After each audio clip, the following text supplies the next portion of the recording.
McKissacks. That means something. This book, I'm gonna say the name again, I'm gonna keep saying it. The Black Family Who Built America. Why did you say that like that? Why did you say that like that, Cheryl? Well, I know there's always a reason how you think now. Through projects like the Barclays Center, the Billie Jean King National Tennis Center, and Philadelphia's Lincoln Financial Field. That's just to name a few. Because it's true. Because I talk about it all the time, that we still have this people with the same mindset that they had in 1922 today in 2025. Tell y'all a little bit. Let me rattle off some things about her brand. Amtrak, Atlantic Yards, JFK International Airport at Terminal 1. I said that in the intro. New Penn Station, U.S. Airways International Terminal. You need to stop, girl. You a hustler with on steroids.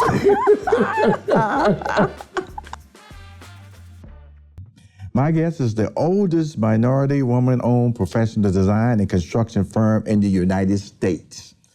The family's fingerprints have been left all across the United States, spanning from Reconstruction to contemporary times through projects like the Barclays Center, the Billie Jean King National Tennis Center, the new Terminal 1 at JFK International Airport, and Philadelphia's Lincoln Financial Field. That's just to name a few. Revealed in Cheryl McKissack Daniels' new book, The Black Family Who Built America. Please welcome to Money Making Conversations Masterclass, Cheryl McKissack Daniels. How you doing? I'm great, Rushion. So nice to be here with you. First of all, that was a lot.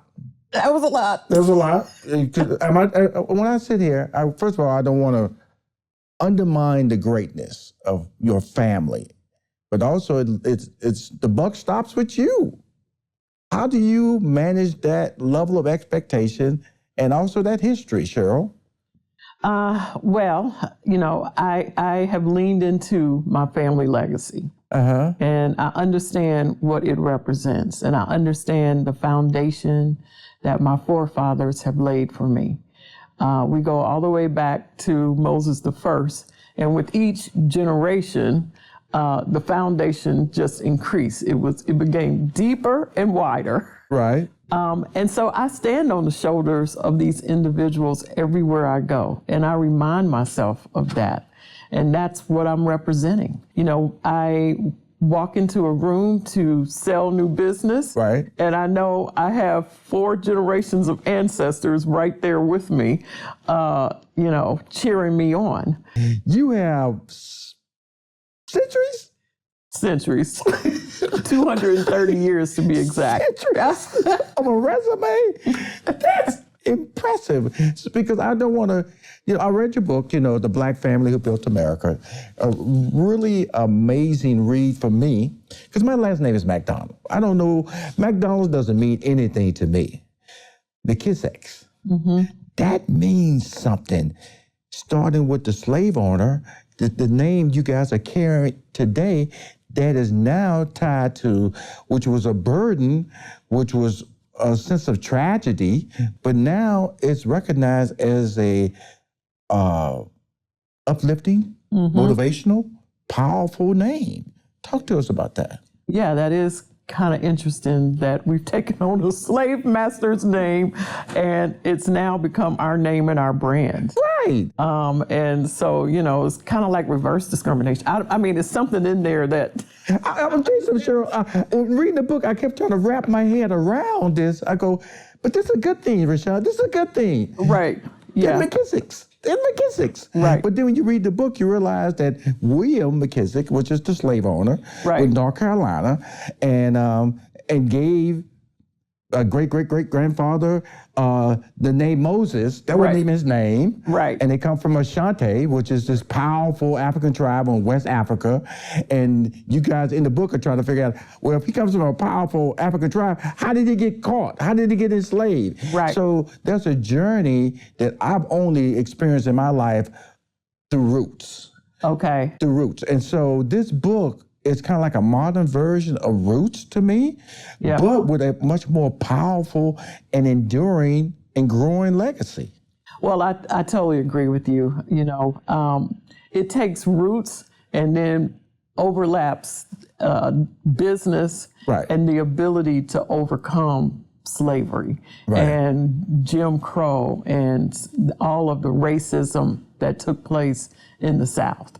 And how can you overcome all of that and still build a business that lasts today? I mean, 1 out of 5 businesses fail the first year. Right. Okay, only 40% make it to the second generation, 18 to the third, and 3% to the fourth. And here we are, the 5th generation. Right. And we're Black in America. Wow. Okay. The name of the book, again, The Black Family Who Built America, the McKissacks, 2 Centuries of Daring Pioneer. It was written by you and Nick Childs. Nick Childs. Pulitzer winning. Yes. Right. Okay. Yes. Now, when I'm reading this book, I go, how? And so that's very interesting. It was Moses McKissack III and Calvin incorporated us in 1905. But that was the second McKissack business, because the first one was with Moses McKissack II, right after emancipation. But in 1905, the state of Tennessee didn't have architectural licensing laws. Right. That didn't come into effect until the 20s. And so for them to even stay in business, they had to have these licenses. So first they had to go to school through correspondence and receive their degrees, and then, go apply to take the exam. And of course, the entire board was white, and they did not want my grandfather and my great uncle to take this exam. But they were able to lobby the board.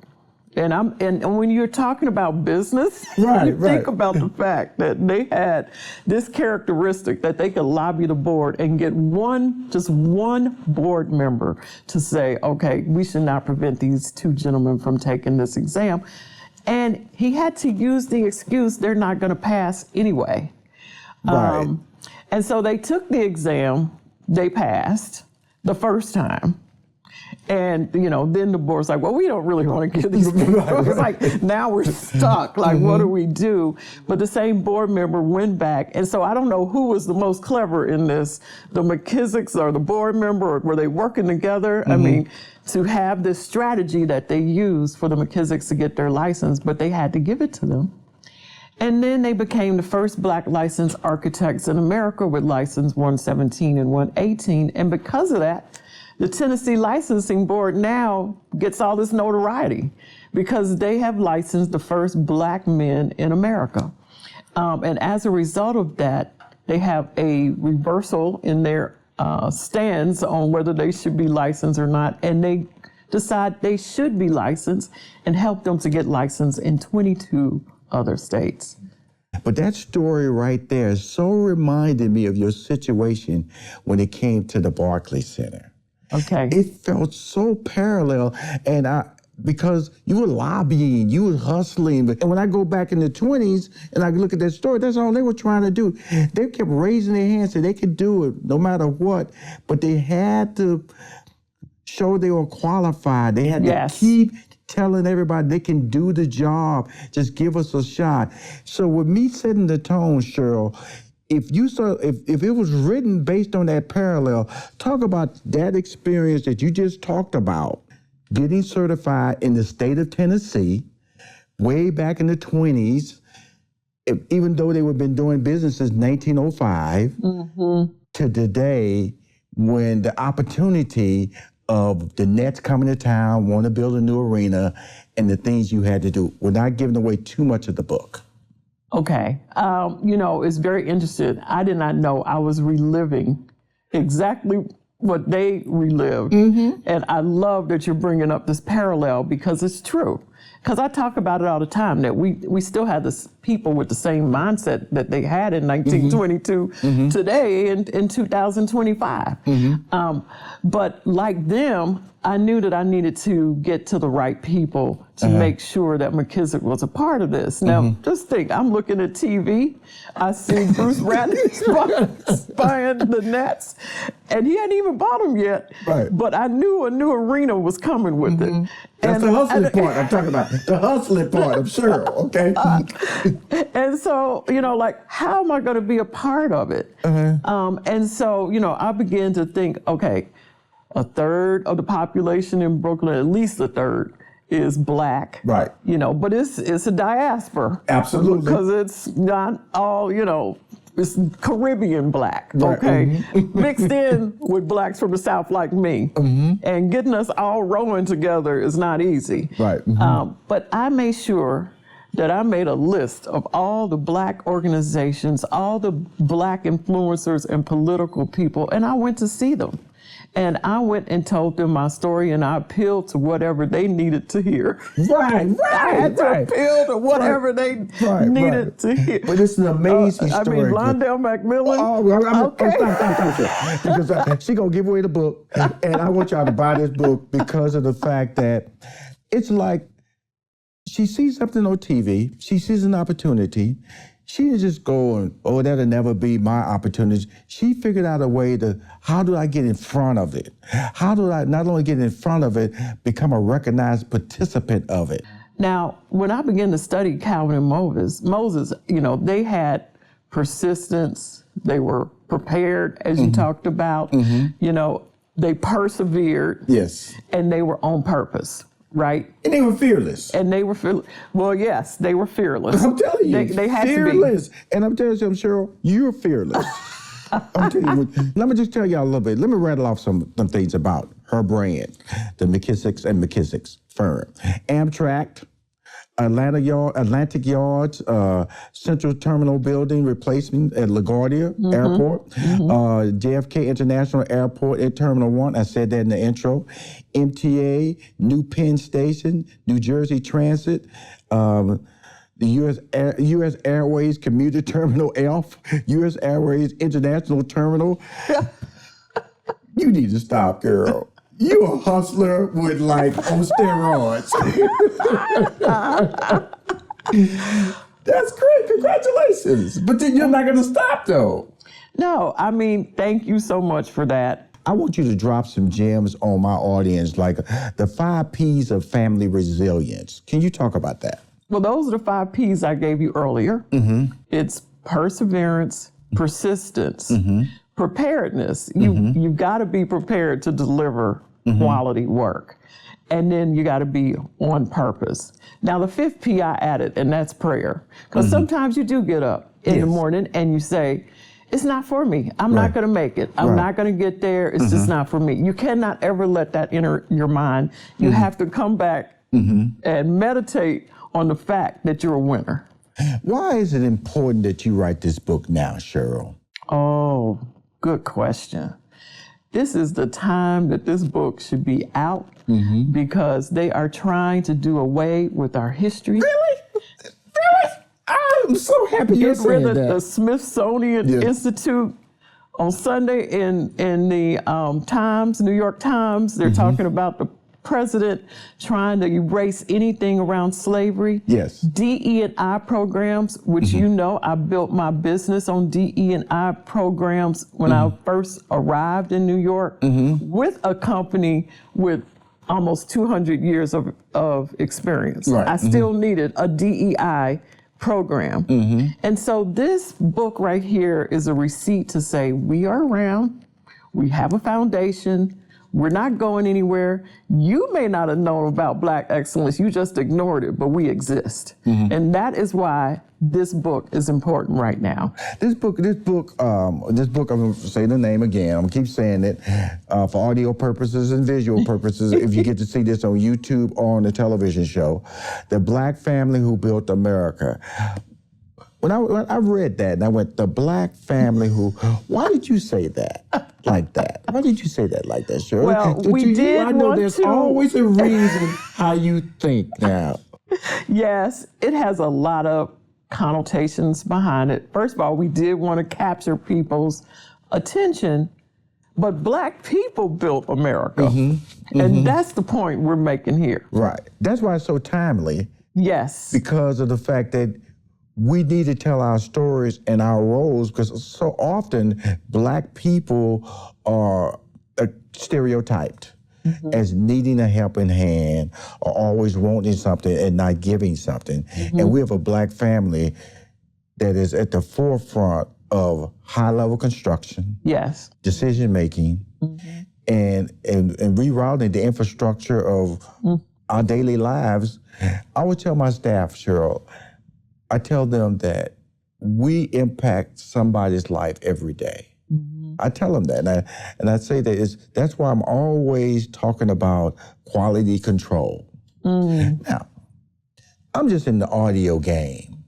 You in the building game, Cheryl. I mean, if a brick's not right, cheap cement, or talk about that amount of responsibility, because people are walking in these buildings, people are living in these buildings, people are flying into these buildings. That's a lot of pressure, Cheryl. Yeah, it is, but we've been doing it for so long. You know, it's in our wheelhouse, and you know, I would have to say the business you're in is one that we need to concentrate on. Because it's the images that we show people that create their perception of who we are. You know, in my book, we talk about Birth of a Nation, the film that came out in 1915, right when Black people were beginning to thrive outside of, you know, right after emancipation. And they had a lot of white patriots, you know, but when this movie came out, and it was a blockbuster success, okay? The president showed it in his, in the White House. But it depicted Black people as killers, as sexual molesters, I mean, as thieves and subhuman. And it also scolded white people who wanted to actually patronize and embrace us and bring us into the fold. That movie showed them, no, you do not need to do that. That would be a big mistake. And of course, the ones who hated us, who wanted to kill us, it gave them license to kill. Right. And that is the importance of image.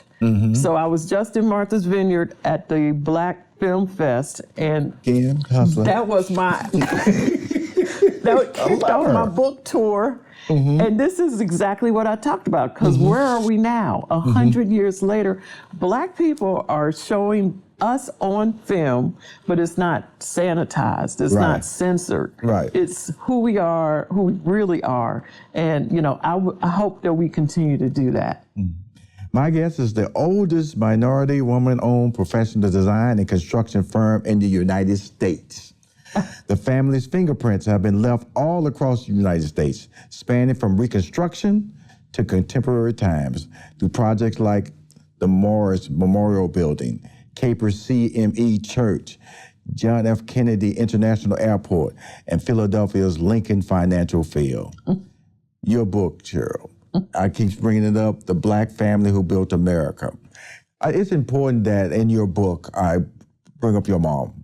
Yes, I love her. You know, because of the fact that, again, as a Black woman, a woman of African-American descent, you know, state of Tennessee, your father, talk about her and her resilience. Talk about some of the things she had to overcome to continue the legacy that you're driving forth now. Your mom. Yeah, mom is a dynamo. You know, she had been supporting my father for many, many years. And she's still in Nashville, right? And she's still in Nashville. She turned 95 in July. And so she was on the periphery of the company, because she would tell my father, well, instead of taking your clients out to dinner, bring them home. And she would have these lavish meals with the best china and wine and, you know, appetizers, entree, dessert. And she would make all of that, but she's sitting there listening as well. So when my father had his massive stroke and she had to step in and take over the business, she only knew the telephone number to the office at that time. But she knew deep inside that she wanted to hold on for the fifth generation. The city of Nashville, other architectural firms and construction firms at the time approached her and told her, you're a woman, you can't run this business, you're not an architect, you're not an engineer, can we just buy your firm? And it would have been easy for her just to sell. But she's like, no, I am going to keep this firm alive for my 3 daughters, just in case one of them wants to come back and join it. She had a master's degree in psychology. She was a teacher, right? She was a teacher, a very good teacher. I've met a lot of her students over the years. And we like to say, at least I like to say, that her master's degree in psychology helped her to deal with the manias and phobias of men who couldn't understand a woman could run a business. Right. So this is the 80s. She could not borrow money. Women, period, could not borrow money. Their sons, their uncles, everybody else could if you were a man. It wasn't until 1990 at the Women's Business Act that was passed by Congress that she could begin to borrow money. So she had to overcome that obstacle. But she was masterful at it, at selling business. We went to Tuskegee University. We met with Dr. Payton, and she was opening up a new building that we had designed. And Dr. Payton came over to her and was like, you know, Lee, when I've told you from the very beginning, this is the South. It gets hot down here. I need operable windows. And Mom said, they're not operable. He said, not one. And so she's like, okay. She's like, you know what? I'm going to change out every window and I'm going to pay for it. Wow. So now we're walking through the campus and she looks over and she sees this old, dilapidated building. They're literally storing lawn equipment there. And she says to Dr. Payton, I see you living there. And I'm thinking to myself, what, has she lost it? And he's thinking the same thing. She said, no, let's go over there. It's this beautiful, stately building that was just in disrepair. Right. Beautiful cupola at the top. He commissioned her to redesign that building and renovate it and make it his home. Wow. And it's called Great Columns, and it's still standing on Tuskegee's campus. So she fixed one problem and got another contract to pay for it. See, now I see where the hustle came from. Mom and daughter, Cheryl. Come on now. You know, Hidden Figures, really popular movies. Taraji P. Henson starred in it. Yes. And oftentimes, your family legacy has been tied to like the hidden figures of construction. Talk about that. Yeah, you know, it's very interesting that people walk in the structures all day long. I don't care if it's their grocery store, their school, their hospital, you know, the airport, train station. They're walking into some establishment every day, but they never think of who built this. Right. And, you know, so we're trying to elevate this profession and to brand it as a profession that can build wealth and, you know, is another alternative for our young people to consider when they think about a career. And so when you think about the hidden figures of the world, you know, it wasn't until we heard that story did we even know there were people acting as computers, but they were Black women. And it's the same with our story. You never think about who's building something, but then when you look further and deeper into it, not only are the people who are building it, you know, majority or whatever, they're Black people. Right. And so that's how, to me, you know, that is the that's why they correlate between those two examples that you just gave. You know, the book is about history repeating itself. Yeah. It's about motivation, resiliency, overcoming the odds, uplift relationships. This book is really a must read in my eyes. Yes. Because it is so many lessons to be learned and to be told.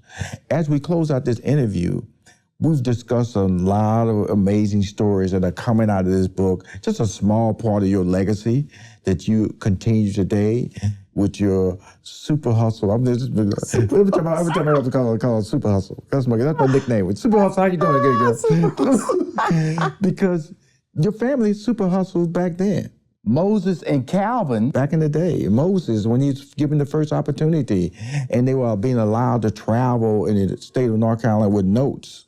That's the only way slaves could get around. They would have to get a note to travel from place to place. That's right. To justify, Let me know you read it. To justify, she's laughing. You can't read it.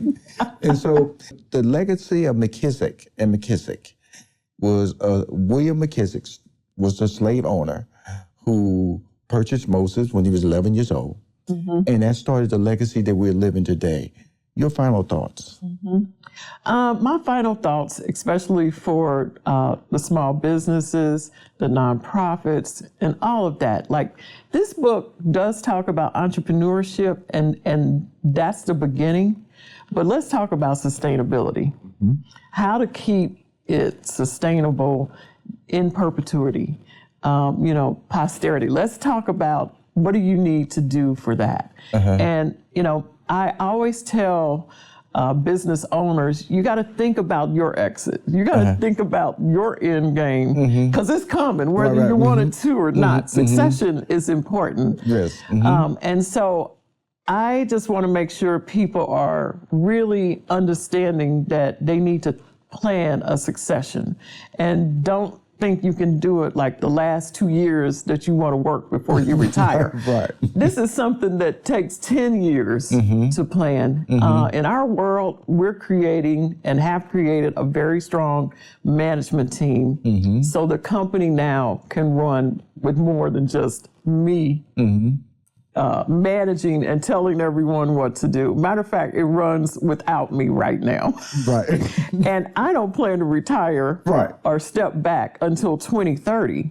So I'm giving my plan many years to work out all the kinks while I'm still around. And that is what I want to say. Also, I want to tell people to start doing a family tree. To start writing down what they do know about their families. You have to know at least 2 generations. You gotta know at least 2. You need to stop now. I'll probably go back to Shreveport, Louisiana, to probably stop right there. You'd be surprised. I know. What I'm not surprised is the person I'm talking to today. I'm so proud of you. Thank you. And I say that with great sincerity. Thank you. I'm so proud when I'm able to talk to, I like to believe, living legends. Oh, thank you. You've established a legacy with your family, and you're not stopping. And your kids are not going to stop. You won't let them stop. Because you know there's history, and it's not going to die on the vine while you're alive. No. And so 2030 is coming. But that doesn't mean 2031, you don't have nothing to say. That's right. You got that right. What y'all doing? What y'all working on? She gonna come strolling in that office? I should see my mother. Yes. Oh, you're amazing. Thank you, Cheryl, for coming to my show. Your book, My pleasure. The Black Family Who Built America, The McKissacks. 2 centuries of daring pioneers. Cheryl McKissack Daniel with Nick Childs. Yes. Thank you for coming on Money Making Conversation Masterclass. My pleasure.